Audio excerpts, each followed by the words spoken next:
Welcome to IT Pro TV. I'm your host, Don. Coming at you live from San Francisco, California. You're watching IT Pro TV. Welcome to another great episode here at IT Pro TV. I'm your host, Cherokee Boose. In this episode, we're going to go ahead and continue looking at predicting our constraints and influences, studying for a CompTIA Project Plus. With us today, we have Mr. Ronnie Wong. Thank you for being with us today, Ronnie. Well, thank you for having me here as we continue on taking a look at more information about the idea of the influences and dealing with constraints in terms of project management. Now, we spent a whole episode essentially talking about some of the influences that we have to learn how to deal with as a project manager. And now we're focusing in on the constraints and talking about them a little bit more in detail. Now, when we start taking a look at the realm of constraints, we really want to make sure that we understand at least examples of what we mean when we talk about the iron triangle of constraints, right? The idea of scope being a constraint, and the idea, of course, of time or schedule and of budget as well. So these are actually the kind of overall view and overall constraints that we have, but it doesn't really help us if we don't understand some of the details behind this. So that's what we're going to just briefly take a look at, and to see that we have to operate within these constraints to make our project successful as well. So we're going to be hitting each one of these as we start to take a look here, is what we want to do. So when we start to actually talk about this idea, okay, we want to actually understand what happens, okay, with the idea of cost and, of course, of each one of these when they change, and what essentially ends up happening with the other ones that end up working against us if we have poor project management with them.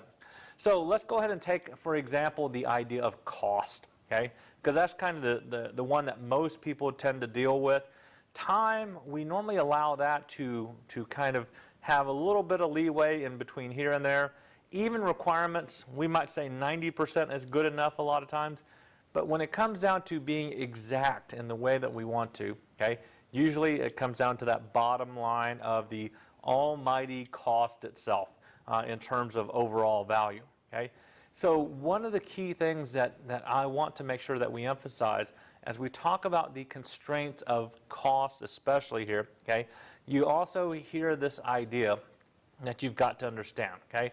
It's not about always finishing below cost. I know that sounds strange, okay? It's not always about finishing over cost as well, okay?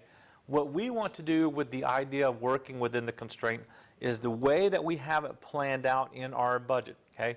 With minor exceptions due to cost fluctuation, a little bit of variables in there, but not a lot, that we want our project to really finish as if we said we planned it out to the dollar, and we want to make sure that we spend that particular amount of money. Now, Cherokee, when it comes down to just personal things, usually for me, it's always trying to say, let's save some money, right, and always finish below budget. How about with you, Cherokee? Yeah, and Ronnie, I was just thinking about that. It doesn't always go according to plan. I mean, it's a great idea. Hey, I want to go ahead and save some money.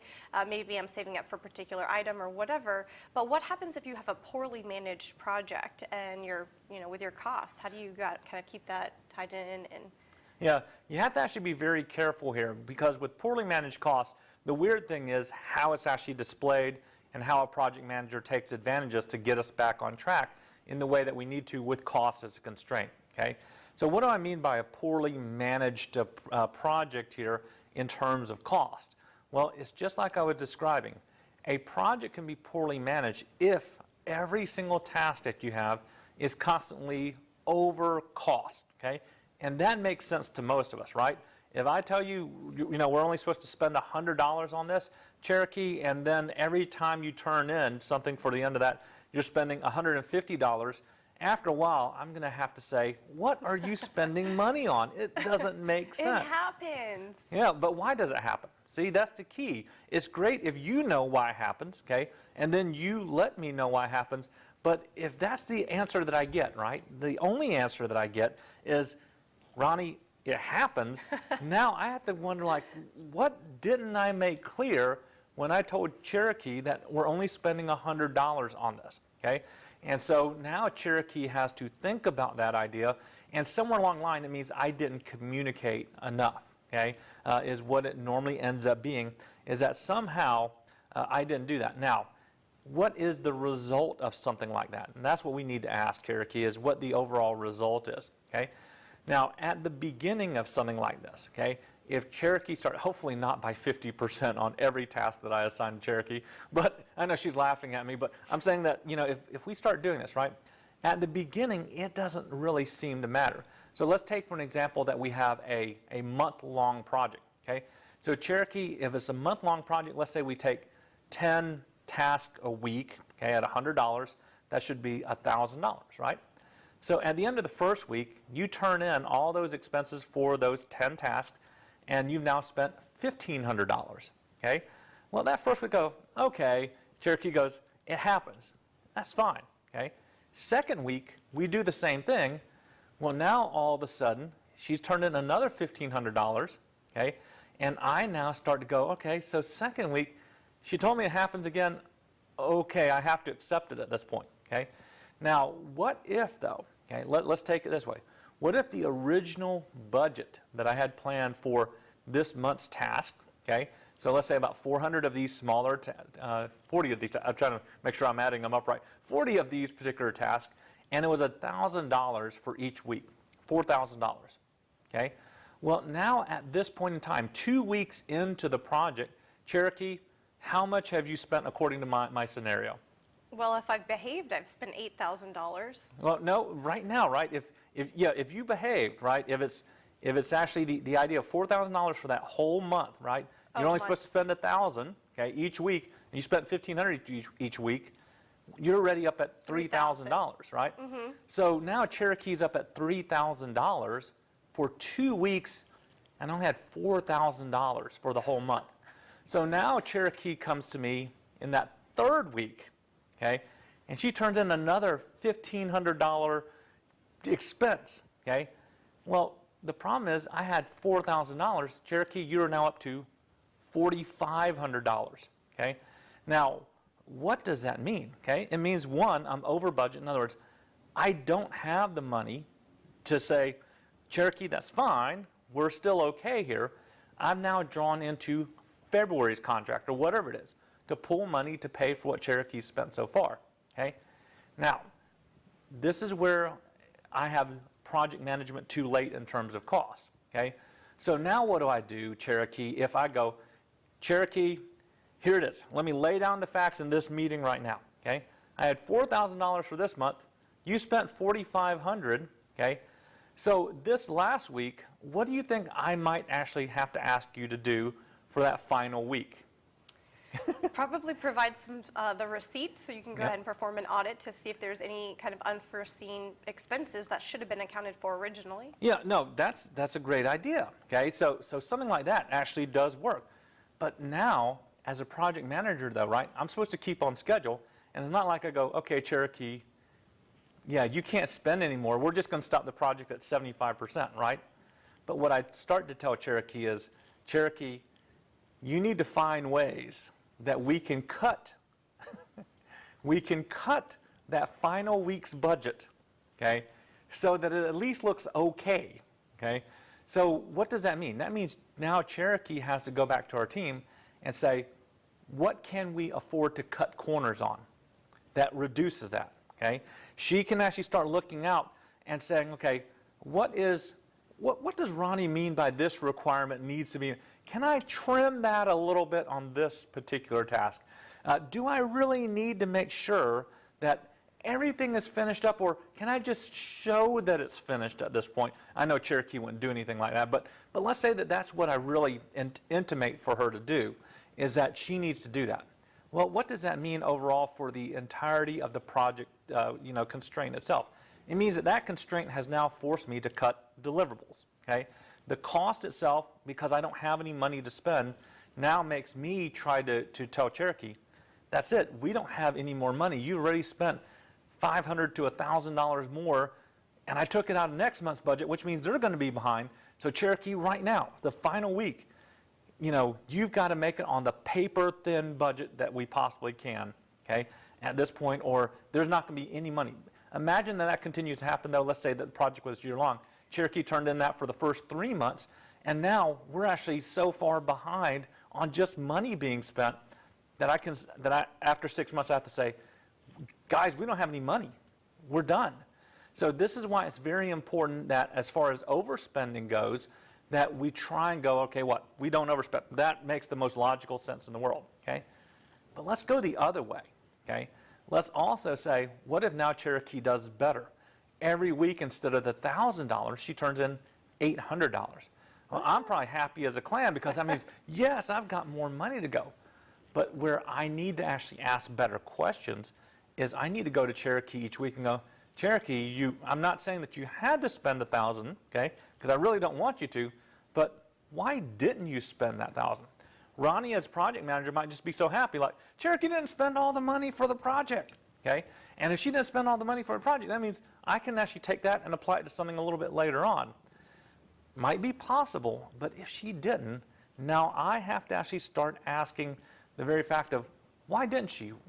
What is going on here? What didn't she get fulfilled? Did we buy a generic item that might not have that higher quality, or did I not pay some employees overtime to go ahead and test an application before I roll it out? So those are all good questions that you might have. Yeah, and you should, okay? So this is why it's very important when we set this idea of budget that we come in close or around that. Now that doesn't mean that I should sit and go, Cherokee, just go ahead and spend the other $200 on something, okay? Shopping.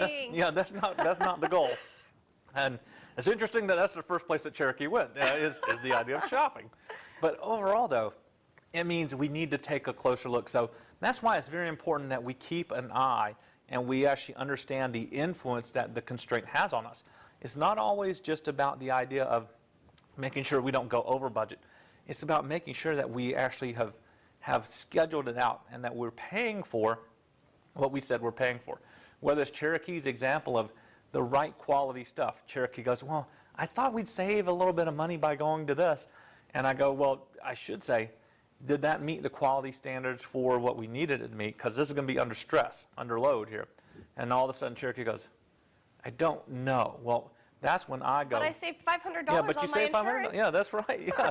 So when you have something like that, it does sound like it's logical, but in project management, it is about understanding, like where did the spending go or why didn't it get spent as well, okay? So very important concept when we start dealing with the constraints is realizing it's about being on budget, period, when you start taking a look at that, okay? So along with that then, of course, comes the other two constraints that we also need to talk about as well, okay? So when we start to take a look then, we need to move on to the issue of scope is what we need to do, okay? Yeah, Ronnie, you gave us an example previously about that military vehicle, and you mentioned scope creep and how it could slowly but surely grow to an enormous size. So I could only imagine that that would be something we have to look at here as well. It really is, because the very fact is we don't notice incremental growth in that way, okay?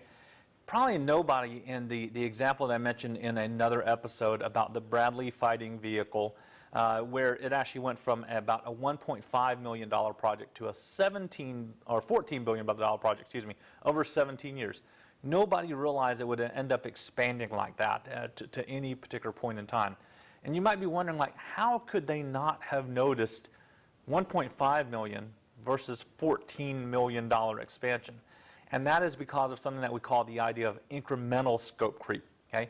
It's not like somebody just said, you know, yesterday, you know, that like here's the original scope of the project, and this is what we're going to turn it into. Shell shock. Yeah, it wasn't a transformer. They weren't looking to make a transformer. Okay, but what happened is like what you do see in the movie Pentagon Wars, which is the most of it's funny, it's ironic, but it's sad at the same time, where you know it was presented and accepted as it was, and then at the very end, the general just says, oh, we got to actually put a bigger gun on that. Nobody's going to care about that little, you know, it's not going to do anything having that little 20 millimeter gun on the front of that vehicle. So it was just what? It was just, oh, by the way, let's do this, right? And those are little tiny things that now all of a sudden add up. So it's the same as you hear the idea of the straw that broke the camel's back. And this is why the idea of understanding the scope or the quality requirements is very much something we normally need to keep constrained, very much so. So usually the project manager is working, trying to make sure that he keeps a very fine line of what this project is really about and what to exclude. If you don't know that, if you don't know what to exclude, very difficult to keep it out, because there's always justification on why you should add it in. I guarantee you there's enough voices to haunt you and to constantly cry at you that you should add this into your project, okay? Very rarely do you have somebody coming along who has a vested interest in the project that says, no way, you should just eliminate that right now, okay? Especially if it's their area of where they really want the vested interest to be. So we want to make sure that we understand that idea as well, okay? So let's take a look at my screen here just for a moment, and we'll full screen this just briefly here to help us out. So remember that in traditional project management, the one over here on the left with the white triangle, okay? So usually when we talk about this idea of keeping them balanced, that's what we really want to do. But normally the requirement that is fixed for us, okay, the one that really doesn't move very often is that idea of the requirements themselves. Now, if you tend to move towards the agile type of methodology and management, well, now schedule and time become the constraints that really are set in stone for us to meet the incremental types of requirements that we need to. So you've got to understand which one of these that you're really going to have to deal with. But requirement normally is the one that wins out here, and making sure that it doesn't grow, making sure it doesn't shrink unless it really has to is pretty much the key, because any move in that, right, ends up costing us more usually and ends up delaying the project, which of course is going to be the time itself. And that's why we want to make sure that we understand that by not understanding the influence behind these, it's really going to affect your project overall, okay? All right, so there's that idea of both cost and then resources, deliverables. Yeah, and deliverables and requirements and stuff. But that also leaves us with the issues of, well, time as well. And we also need to take a look at that for a moment as well, okay? So when it comes down to what is it that time does when we can't manage it very well, okay, is that time management is so important in terms of a project because why? There has to be a definite beginning and there has to be a definite end to the project. What happens when we don't manage it is usually what we call overruns at this point, okay? The idea of overruns tend to happen in many ways, but it actually, again, influences the other ones in tremendous ways too, right? So if you're actually on a time overrun, remember that means overtime sometimes, so that you can try and finish exactly on time if you need to, but it can also mean that the project actually goes overtime. Instead of taking a year to finish something, you take 2 years to finish something, and that means the project may have actually doubled in its cost. You want to take a look at an example of another particular project that should have been a very well-run, fairly efficient project management, but a large project management site is to go onto project management websites and take a look at what they call the Big Dig. It's a tunnel in Massachusetts in which they haven't finished it even now, and it started I don't know when, okay? So at this point, that particular project itself has grown way beyond what they've had in terms of time, that they can't even project what the cost of that, the final cost of that project is going to be, because they have no clue when it's supposed to end, okay? So time and project management, you have to realize that if you don't manage this well, you're going to end up in overruns, period, no matter what. Whether you're talking about time or whether you're talking about cost, it's just going to end up happening too, okay? All right, so that leads us to our last little bit of information here, okay, which is the idea of, well, the environmental factors of all the things in which we can be constrained about, right? The most generic ones that what we've mentioned so far, right? The idea of cost, scope, and time, all those seem pretty much, kind of key. But another one that we have to worry about is the context of environment. So Ronnie, what kind of environmental factors must we consider as constraints, work constraints? Well, if we want to talk about environmental factors, we can take it in multiple ways, right? The idea of just the weather itself can be a constraint. To kind of give you an example of that you deal with. So here it is. We are here in Florida, right here in the United States. Now, most of you that are living somewhere else on the planet, you may not understand this, but in Florida, we generally have great weather just about all year round, but we do have to deal with what we call hurricanes, okay? And so even if you have a project, let's say you're working on a housing development, okay, and hurricanes come through, you might go, oh, the hurricane's going north of us. It's not going to even hit us, okay? So why is that going to be an influence on my project? Well, remember, because of where we are in the United States, a lot of the materials that we would use in terms of construction is supplies, and they have to be trucked in, and we're at the southeast end of the United States, and if they're trucked in from the northeast, from the west, from the northwest, that means they all have to actually be funneled down through into Florida. And that means if there's inclement weather, blizzard, hurricane, earthquakes, stuff like that, which affect the roadways, well, we actually have to worry about dealing with that for the rest of our project as well. So we can take a look at weather in that sense and realize that that's a constraint that we've got to learn how to adjust and deal with. It may delay our projects incredibly. Several years ago here in Florida, like 4 hurricanes moved through the state in a matter of 2 or 3 months, right? And you might think, big deal, after those 2 or 3 months, everybody can get back on track. Except that if you live south of here, there were complete construction projects that were now covered over by a silt, okay? In other words, just dirt. Now you might be wondering, like, why is that important in terms of delivery of trucks and logistics? The reason why it's very important here is because of what actually happened, right?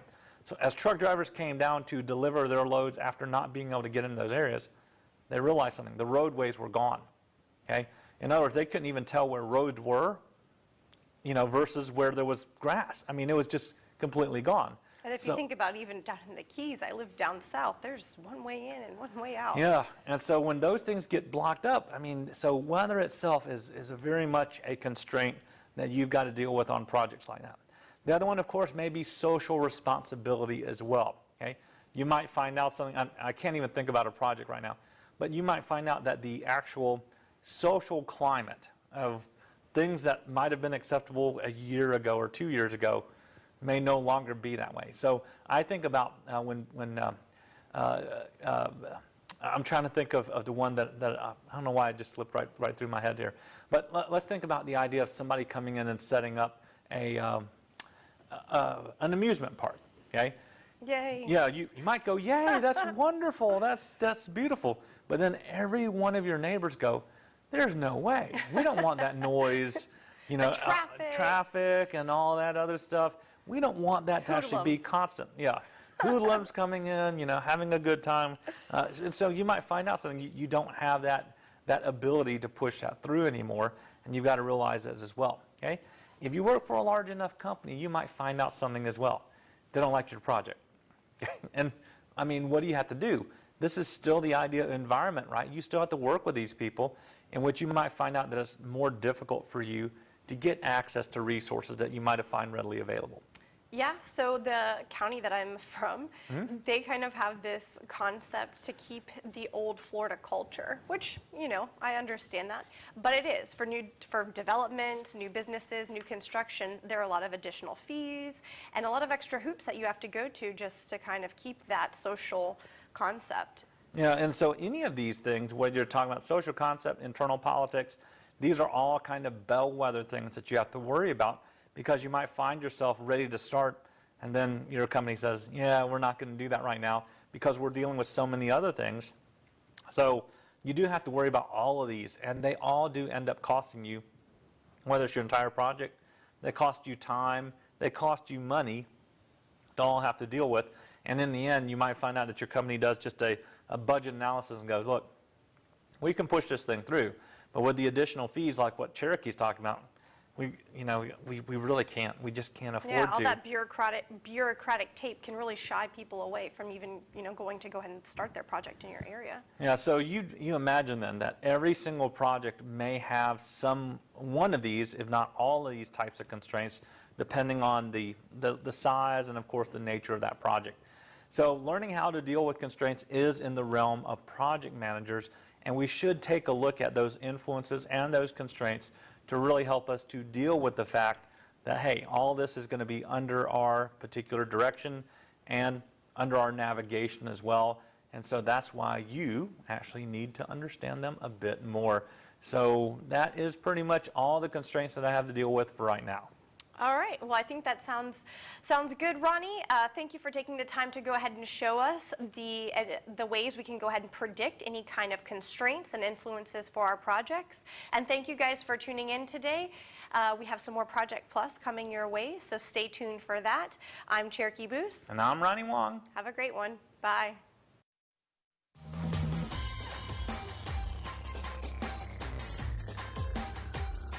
Thank you for watching IT Pro TV.